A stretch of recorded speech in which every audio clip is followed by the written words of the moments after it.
Hello everyone, আসসালামু আলাইকুম। কি অবস্থা সবার, কেমন আছেন? This is me Kusum Dalia from Kusum Dalia blogs.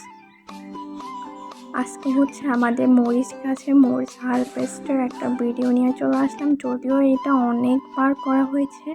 মাশাআল্লাহ মাশাআল্লাহ, আপনারাও মাশাআল্লাহ বলতে কিন্তু ভুলবেন না। আমাদের মরিচ গাছে না এত এত ফলন হয়েছে, মানে কি বলবো, বলার বাহিরে।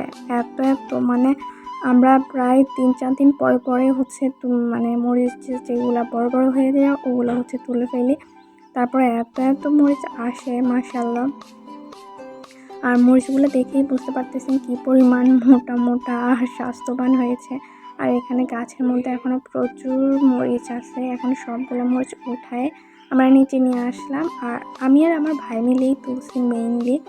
তো এখানে কিছু পাকা মরিচ, কিছু হচ্ছে কাঁচা মরিচ, সব কিছু মিলাই এতগুলো মরিচ তুলছি। আর এখানে যে কয়বার হারভেস্ট করা হয়েছে তা অগণিত, মানে বলার বাহিরে।